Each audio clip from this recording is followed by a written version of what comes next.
فل لیگ پیس د چرګې دا پتونونه موږ اکثر بازار نه خورو. دا په هور پخ شوي، دا په هور نه دي پخ شوي، دی کې د هور ځای کم را روانه ده. دومره نرم او جوسي وو کنه چې ځان له پاخه کوي کمل منولې جوړ کوي. یو خو ریسیپی ډیره اسانه ده، دا څنګه ده چې ګرانه ده. زموږ لکه نه دلته نن باران وشو نو ما ته وی داراله جوړ کا، ما الخزه د لبي جوړ کم دی کې ما وسو کو سور مرچکه یو غټه چمچ ته د سالن مساله، یو چمچ دا وسره ګرمه مساله، نیمه چمچ ته دنیا پاوډر چې دی، یو چمچ ته زیره پاوډر، نیمه چمچ ته او وسره د اوګي پاوډر شو او مالګه شو. که تاسو سره د اوګي پاوډر نه نو د دې په ځای به تاسو فرش اوګه وټکوي، واچوي تازه اوګه. خدای کې ما واچول سلو 15 چمچ ماسته، 2 چمچ سرکه، 2 چمچ سویا سوس، 2 چمچ چلی سوس. که تاسو سره ماسته نه خدا به دې کې به تاسو صرف سوسونه او دا مساله واچوي. او که سوس د سره نه دا چې کوم ما یاد خو هغه په ځای به صرف ماستو بیا لږ زیات واچوي. دلته پکې ما لږ شانتي فوډ کلر واچولو چې د دې رنګ لږ سور شي. او پتونونه چې دي عامې ومینځل په جالی کې مې پیله ایښي، یو 10 منټه کېږي چې دی نو اوبه ښې لاړ شي. بیا مې پکې کټس ولګوله. دا کټس پکې موږ ځکه لګو چې دې کې دا مساله دننه پورې ډیپ پورې لاړه شي. یقین ومنئ چې دومره اسانه ریسیپي ده کنه، هیڅ ګران نه دي او دومره مزیدار به جوړه شي کنه، دومره خوندوره چې تاسو به خپل هم په پوه شئ. او که به تاسو که داسې دعوت وي هغې کې دا یو دغه ډیش اډ کولی شي. تاسو وریجې د پاسه کېدی، وریجې په یخنۍ کې پخې کوئ، څه کې هم پخولی شي، دا پې د پاسه کېدی نه یې همداسې یې پرېږدئ. ښه بیا دلته غوړي واخلئ، لږ ډېر غوړي واخلئ که ډیپ فرای کوئ. ما خو نارمل غوړي واخیستو. هغه چې ښه ګرم شي بیا پکې ډسپونه واچوئ. ګیس به نارمل ساتئ، نه تیز او نه کم. او دلته پې دا یو طرف نه چې پخېږي 8 منټه واخلي، بیا دغه شانتې 8 منټه په بل طرف باندې پخېږي. او که ګیس مو لږ نارمل ساتلی خو بیا خو 10 منټه هم صحیح دی. او دا دې سره پاخه نه شو چې بس دا فرای شو، دا بس موږ وخورو به نه. دې کې دننه چې کومه غوښه وي لږه شانتې سخته پاتې، ولې چې دې فرای کول سره د دې کې یو سختي راشي، هغه نرمي پکې نه. نرمي پکې څنګه راولم ام زه تاسو ته ښیم. جوسي پنچ پکې راځي.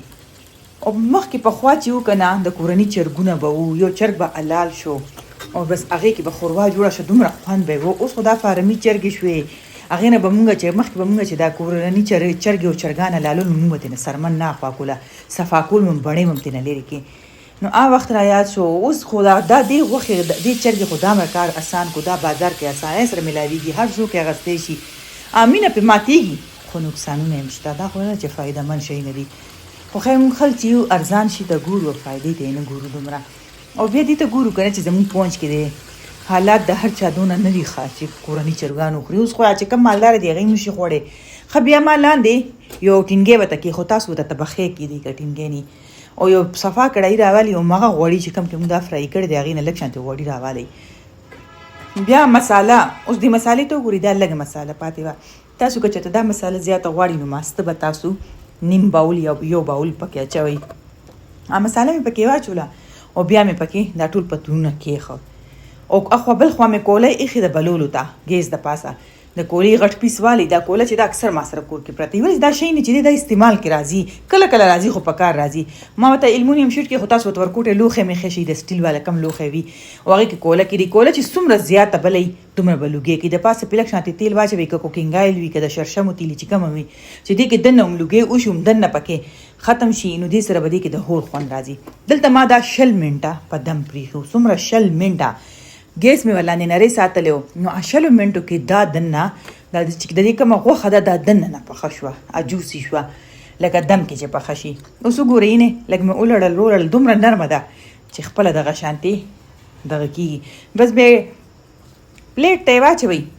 اوس که تاسو زړه غواړي خو ښه زبردست پولاو سره پوخ کړئ، کني سپینې وریجې ورسره پخې کړئ، او کني ماستو سره همداسې وخورئ. دا تاسو اوس چیو سره همداسې میښی شي چې چا له ږدي که نه مېلمنونه، نو چیو سره چې کېدی هغې به هم داسې کېدی نه شي چې ستاسو تعریف ونه کړي.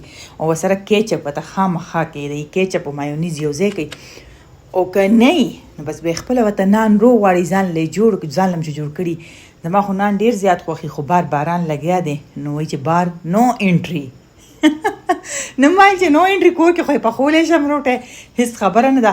او روجې هم پرتې وي، بس ځان له مې په روجو باندې واچوله او ما زه بس اوس به ترېنه واخلو مزې. دې ته وایي آسان کار. او په کمې خرچه کې ټولې د 1200 روپو باندې دا لیګ پیسونه راغلي وو.